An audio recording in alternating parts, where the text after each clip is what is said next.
everyday food and safety training. I'd like to introduce our trainer this evening, Marlene Johnson, who is the health agent for the Burlington Board of Health. She has held this position for the last 16 years. Previously, Ms. Johnson worked for the Woburn Board of Health and the City of Boston Inspectional Service Department Health Division. She holds a Bachelor's of Science degree in Health Science from Northern University and is currently a licensed registered sanitarian with the Commonwealth of Massachusetts. And with that, I'll hand it over to Marlene. Thank you, Sarah.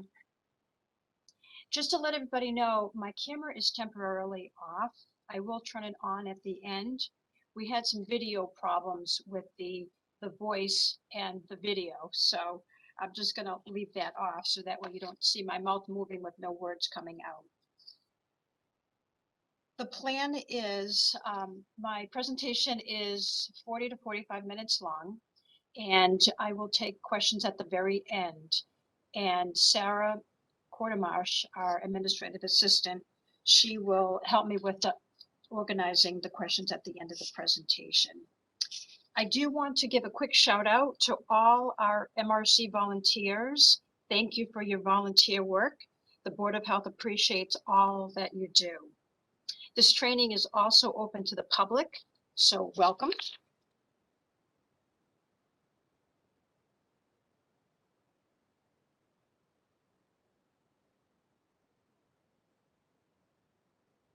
Marlene, you're on. Oh, okay. Preventing foodborne illness when preparing food in your kitchen.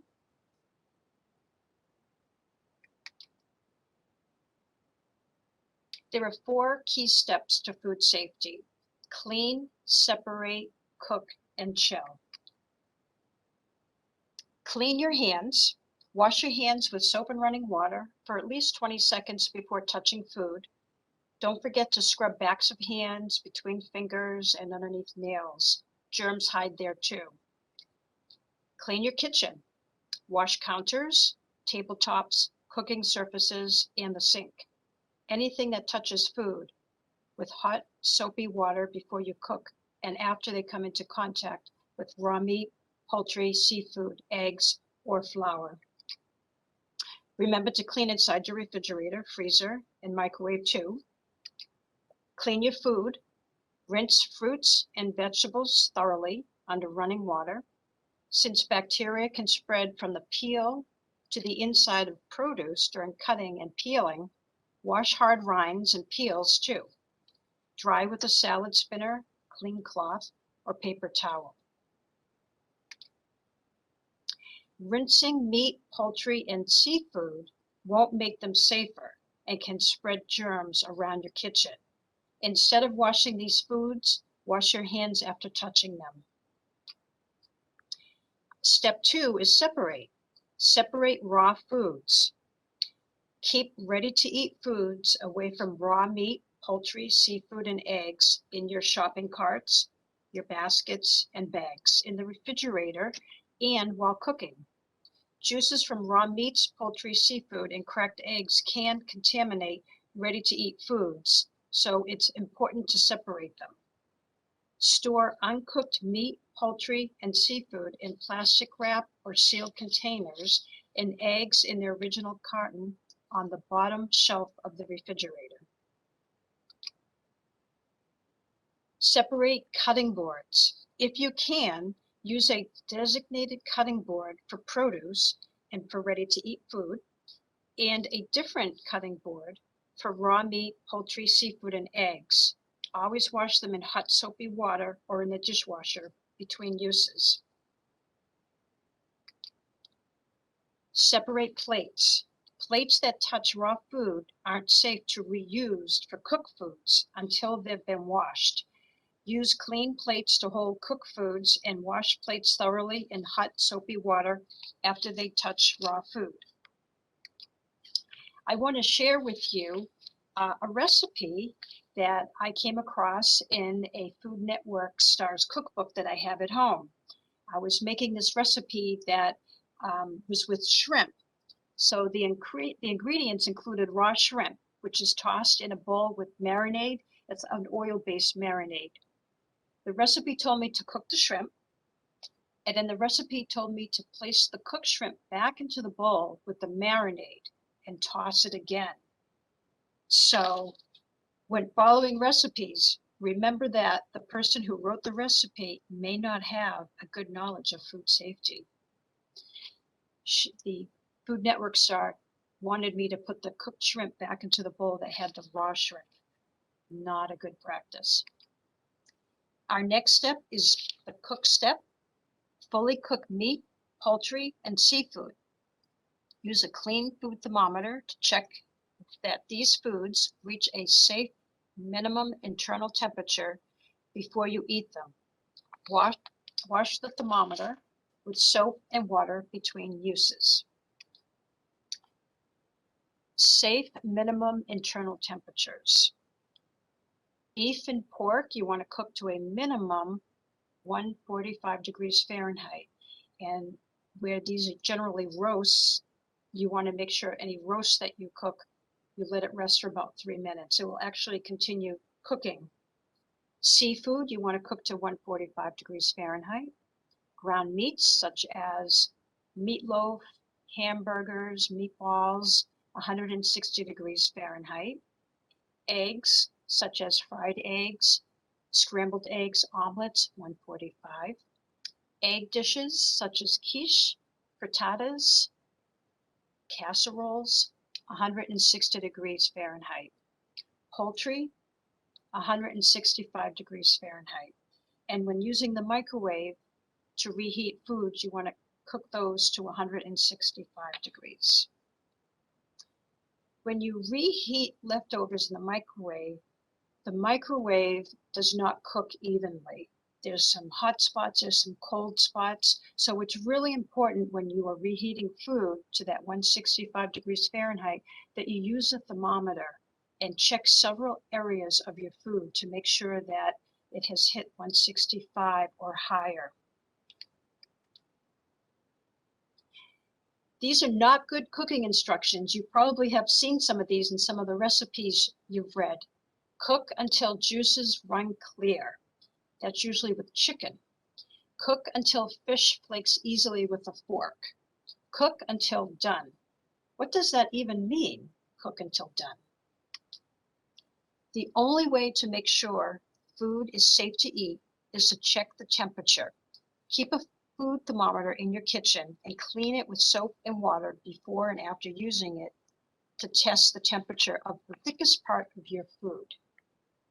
You can get thermometers now at the local supermarket.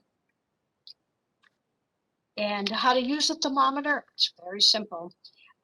Take temperatures in the thickest part of the food. When taking temperatures of large amounts of food or food in the microwave, be sure to take the temperature in 2 or more places. And be sure to clean the thermometer in between if you're not hitting that full temperature. So for example, if you're taking a temperature of chicken and you put your thermometer in and it says it's only 140, don't take that thermometer, then put it back in another place in the chicken because you could potentially spread bacteria. So you want to wash that thermometer off and dry it before you put it back into that chicken. Always wash the thermometer each time you use it.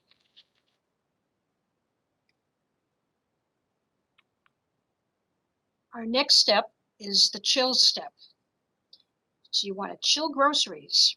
Refrigerate or freeze perishable foods within 2 hours. 1 hour if kept in air temperatures above 90 degrees. You want to think about how much time does it take me to drive to my supermarket. You want to chill leftovers. Divide up leftovers and store them in sealed containers in the refrigerator or in the freezer. Cool large quantities of food safely. If you have a large pot of soup or chili or marinara, meat sauce, you want to make sure that you cool that the right way. You don't want to put a hot pot in your refrigerator because it will raise the temperature, and the foods that are in there will then raise in temperature as well.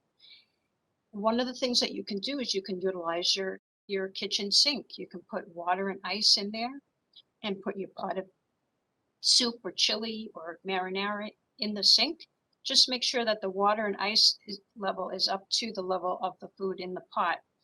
You can also separate the food from the pot into smaller containers and let that cool down.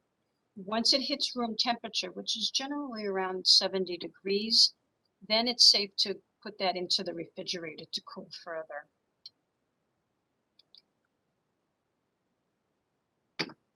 The information from this first segment, all this information can be found on foodsafety.gov. That is a website provided by the U.S. Department of Health and Human Services in partnership with USDA, FDA, and CDC. A lot of good information on that website, foodsafety.gov. Are you at risk for foodborne illness? People who are at risk may develop severe illness, and in rare cases, the illness may cause death. People at risk are adults age 65 and older, children younger than 5 years of age, people whose immune systems are weakened due to illness or medical treatment, and pregnant women. Take extra precaution when choosing what to eat and how to prepare foods if you or a household member is at risk for foodborne illness. Consumer advisory. Restaurant menus or menu boards in restaurants will have a consumer advisory. This advises the customer of foods that could potentially cause foodborne illness. You probably have seen this on menus. It's usually at the bottom, usually has an asterisk next to it, and it states consuming raw or undercooked meats, poultry, seafood, shellfish, or eggs may increase your risk of foodborne illness, especially if you have certain medical conditions. So foods likely to have a consumer advisory. These are foods that you can order undercooked. A hamburger, if you're ordering it rare, or even medium, that's considered undercooked. If you order a sunny side egg, over light, over easy, those are considered undercooked. Foods prepared and served undercooked at a restaurant. There's eggs Benedict. The hollandaise sauce that goes on that is made with eggs. And when that is made, it's not brought up to a high enough temperature to destroy any bacteria. And it's not held hot and it's not held cold because then it breaks apart. So restaurants will hold that for a short period of time, but it's still considered undercooked. Salmon, I have salmon in the middle and then tuna on the right-hand side. Seared, if they're seared, that means that they're put onto the grill very quickly and they're just seared on the outside, but they're still raw on the inside. So there may be a risk for those who are at risk for foodborne illness. And then food served raw at a restaurant. Oysters, that picture in the middle, that's steak tartare. Steak tartare is raw ground beef. It's a high quality ground beef, so it's made to eat raw, but still it's raw. This picture shows it with a raw egg on top. And then on the right-hand side is sushi. So that's made with fish that is uncooked. Check the label or ingredient list when you're at the supermarket or a specialty market. If you look at the cheese on the left, the sharp cheddar, it says it's unpasteurized. The cheese in the middle, it describes it as raw cheddar. So raw means that it hasn't been pasteurized. The picture on the right, that's fresh squeezed juice. that is placed into a bottle, and the food code requires that a label be placed on that juice, and it's a warning label, and it says this product has not been pasteurized and therefore may contain harmful bacteria that can cause serious illness in children, the elderly, and persons with weakened immune systems.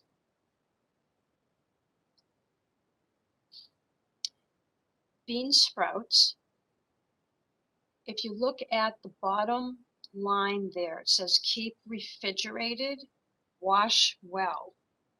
Unlike other fresh produce, the warm, moist conditions required to grow sprouts are ideal for rapid growth of bacteria such as Salmonella, Listeria, and E. coli.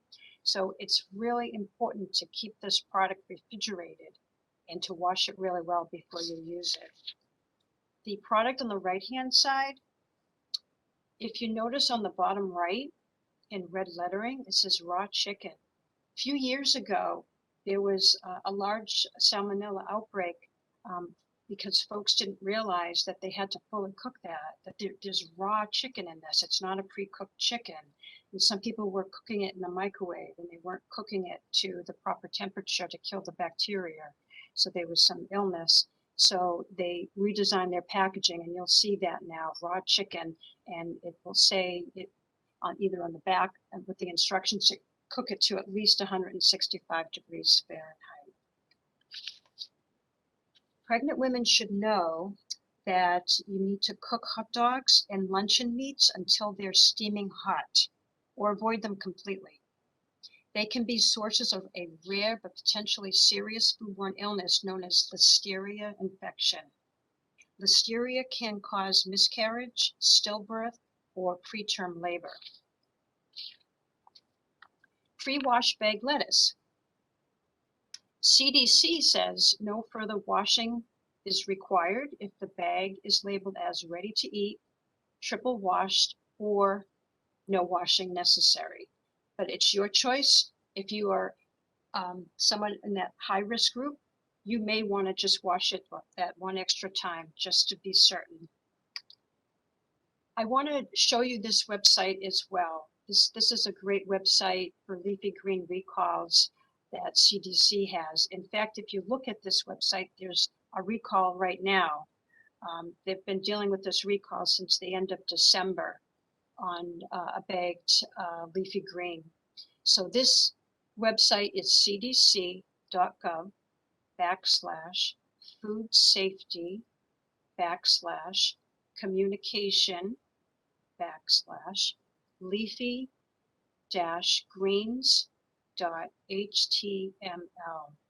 Also in this website, there's some information about purchasing, storing, and preparing leafy greens. It's a great website.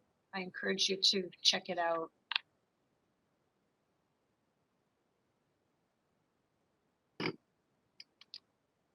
Baking at home. Did you know that raw flour can spread bacteria? There have been some cases in the past where people had put flour into their mouth unknowingly, just flour on their hands, and maybe they touched their mouth. Kids always putting their hands in their mouth. So be aware of that you want to treat flour like it's a risky food that might contain bacteria. So always wash your hands. Make sure that children that are working with flour, that they don't put their hands into their mouths. Once it's cooked, it's no longer a hazard. Homemade eggnog. When making homemade eggnog, usually the eggs, you don't bring them up to that temperature that you need to kill the bacteria. So when making homemade eggnog, it's highly recommended that you use a pasteurized egg. And there's a picture of a whole shelled egg with a P with a circle, and that means that those have been pasteurized. You can also get either the egg yolk or the egg white in the carton, and just check the label. That'll say that it's pasteurized as well. But those would be the products that you would want to use when making homemade eggnog. Buffet food safety. We love having the family over and friends over. The general rule for letting food, hot or cold, sit out is about 2 hours at room temperature. So this is not using ice, this is not using warmers, this is just putting the food on the table. So no more than 2 hours at room temperature. Set out smaller amounts and replenish them more frequently. To save on time, you can arrange several platters and keep them in the refrigerator until needed, or keep food warm in the oven until needed. Edible versus non-toxic. This happened in the fall where somebody purchased the non-toxic gold dust and they were using it as a cake decoration on their cake. When you're purchasing food that you want or you will have somebody eat, whether it's you or you're bringing it somewhere, you want to make sure that your ingredients are edible. So if you look at the item on the left, it says non-toxic gold dust. Non-toxic doesn't mean that it's edible. If you look down at the very bottom of that, it says mix with gin or vodka and paint on. So I interpret that as paint on your skin. Maybe this is some sort of a decoration for your skin. If you look at the bottle on the right, this is clearly telling us that it is edible. So you're not going to have any kind of heavy metal toxication from ingesting that. And there's other ingredients out there too. There's lavender. You want to make sure that you get lavender that's edible. You might see culinary lavender. And there could be other food items out there too, or other items that people would use for food and maybe for other purposes, but always make sure that you read the labels. Dog food. This comes up every so often. There are salmonella outbreaks all over the country, and it's caused from dog food, dry dog food. It doesn't affect the dog, but it sure affects the humans. So if you handle dog food, always wash your hands after handling it. Use by and sell by dates. Examples of commonly used phrases. A best if used by or a best if used before date indicates when a product will be a best flavor or quality. It is not a purchase or safety date. A sell by date tells the store how long to display the product for sale for inventory management. It is not a safety date. A use by date is the last date recommended for the use of the product while at peak quality. It is not a safety date except for when used on infant formula. So I want to clarify this. This does not mean that an infant will get sick if the infant had formula that was past the use by date by a couple of days. All this means is that the nutritional value of that product, it is no longer at the high quality that it should be if it's used past the use by date.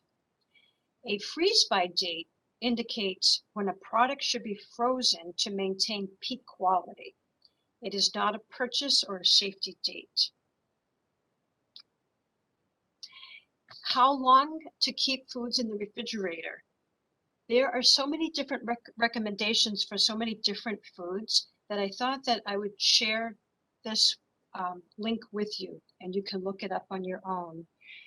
This will tell you about salads, egg salad, chicken salad, tuna salad, macaroni salad, hot dogs, once they're open, luncheon meats, bacon and sausages, once they're open, how long you can keep them in the refrigerator, ground meat and poultry, fresh beef, veal, lamb, pork, poultry, fish, cooked ham, eggs, soup and stews. So definitely check it out. It's foodsafety.gov/food-safety-charts/cold-food storage-charts. Everybody always has that question. How long should I keep my leftovers in the refrigerator? How long should I keep those cold cuts? This is a good recommendation of how long you should keep those foods. And some of the food can then be placed into the freezer, so you can at least extend the life of the food. Food safety during power outages. You want to try to plan ahead if possible. Put a thermometer inside your refrigerator and inside your freezer. Plan for ice. Know where you can get dry ice or block ice. Make ice cubes and freeze containers of water or gel packs to help keep food cold when there is a loss of power. Keep coolers on hand to store refrigerated food if the power will be out for more than 4 hours. Freeze refrigerated items that you may not need immediately and group foods close together in the freezer. So if you keep your foods in your freezer, so if you move them from your refrigerator into the freezer, if you're able to fill your freezer, your food will be good if you lose power for 48 hours. If you're only able to fill your freezer halfway, the food will be good for 24 hours. Stock your pantry with a few days worth of ready-to-eat food that do not require cooking or refrigeration. Keep your refrigerator and freezer doors closed. As much as possible, the refrigerator will keep food cold for about 4 hours, and a full freezer will keep the temperature for approximately 48 hours, 24 hours if half full, if the doors remain closed. I want to talk about dry ice. You want to make sure if you purchase dry ice that you follow the safety instructions. Dry ice can be as cold as minus 170 degrees Fahrenheit, minus 112 degrees Celsius. You can't handle this with your bare hands. Gas generators, we've all heard the stories of carbon monoxide poisoning. You have to follow the operating procedures, keeping those outside, away from open windows. As much as it's tempting during a power outage, don't place your food outside. Don't rely on placing food outside because temperatures can vary, especially if sunlight reaches the food, even while temperatures remain low. When power is restored, if the power was out for no more than 4 hours, refrigerated food should be safe as long as the doors were kept closed. When the power comes back on, check the temperature in the refrigerator or of the food. Perishable foods such as meat, poultry, seafood, milk, eggs, or leftovers with temperatures that are 45 degrees Fahrenheit or below, as measured with your food thermometer, should be safe, but cook and consume them as soon as possible. If your power was out over 4 hours or more, discard any perishable food that has been at temperatures above 45 degrees Fahrenheit. If the freezer thermometer reads 40 degrees or below, the food is safe and may be refrozen. If you didn't have a thermometer in the freezer, check each package to determine its safety. Don't rely on appearance or odor. You just check the food to see if it contains ice crystals, or if you're able to take a temperature of the food. If it's 40 degrees or below, it's safe to refreeze or to cook. When in doubt, throw it out. Thank you for attending. And we can take questions. Sarah. don't have any currently in the chat right now, but please feel free to either raise your hand or in the, you have a little icon next to your name. You can raise your hand or you can put it in the chat, please.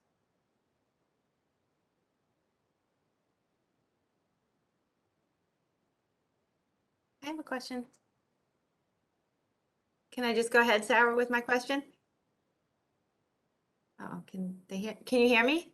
Yes, Oh, okay. So, Go ahead. Marlene, at the beginning of the presentation, by the way, this was excellent. I really enjoyed it. It showed a picture of chicken and washing the chicken. So is the recommendation now, like, so I do roast chicken, not to wash the roast chicken and just put it in the oven and cook it? that is correct. Because washing it actually spreads germs. And so they've changed that. And you're correct. Years ago, that's what we were taught.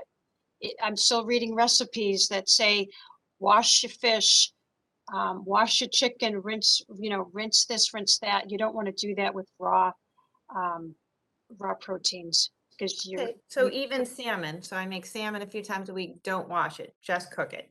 no, you can pat it dry with paper towels if you needed to, if it was moist, but don't wash it.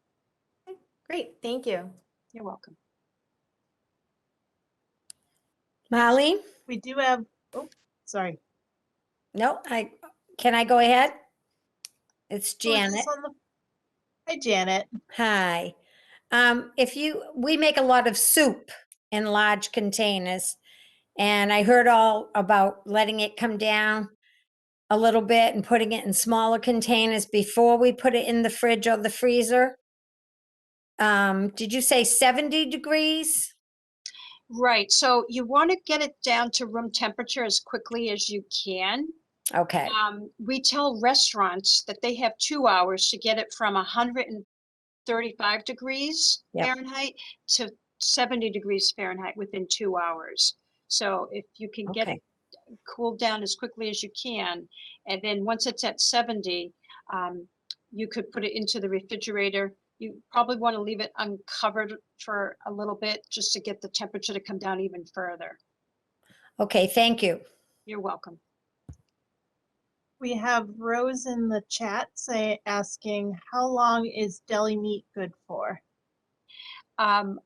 If you check out that link that I had provided, it has all of that information there.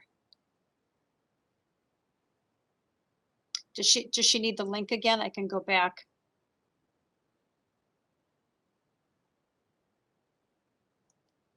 She didn't specify, but it would be great to put it back up. Okay. There it is there. This has everything. This will answer all your questions. Eileen would like to know, should bread be,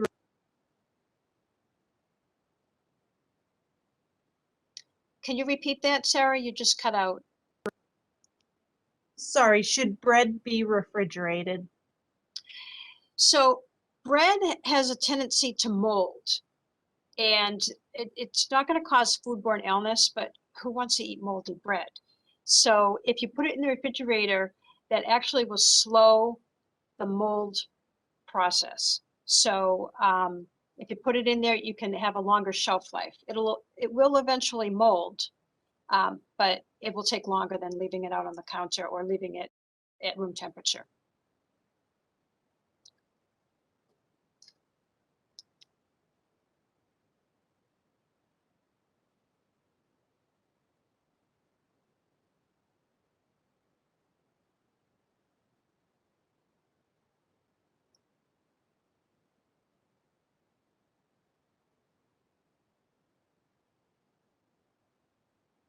I'm waiting for any more responses. I don't see any currently in the chat.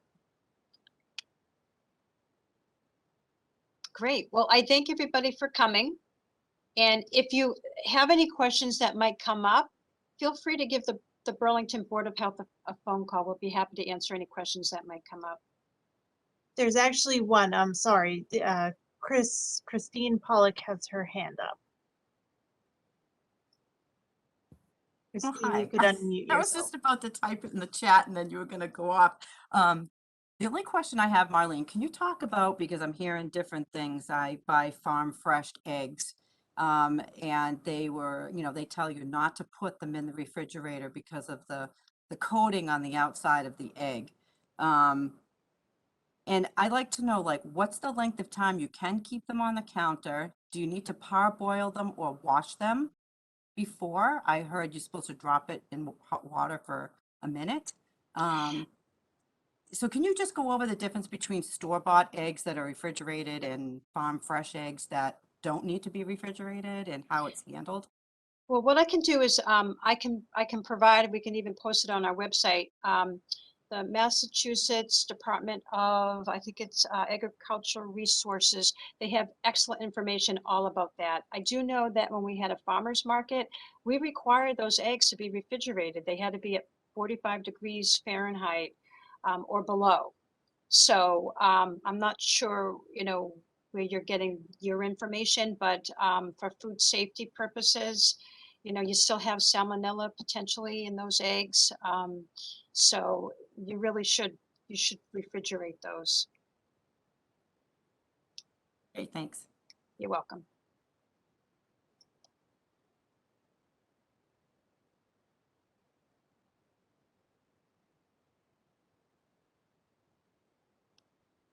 There was another question about any recommendations for eggs from backyard chickens, but I'm not certain if that was answered in the previous question just answered.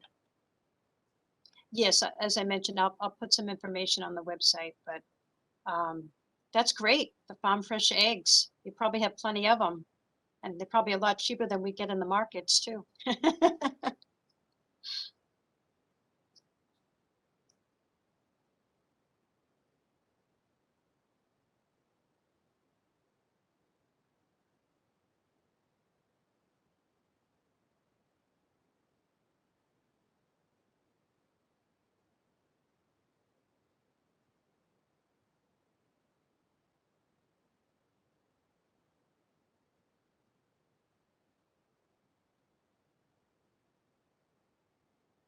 Mike, you have your hand up.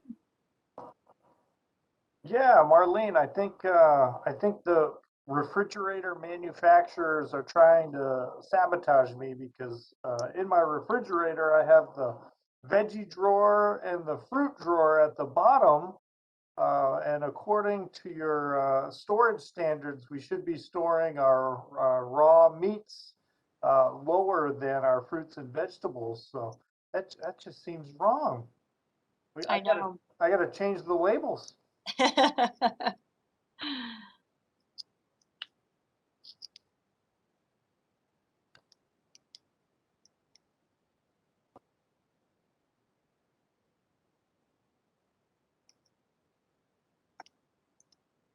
That looks like currently all the questions. Okay. So again, I thank everybody for attending. And if you do have any questions, feel free to reach out to us. We're always here.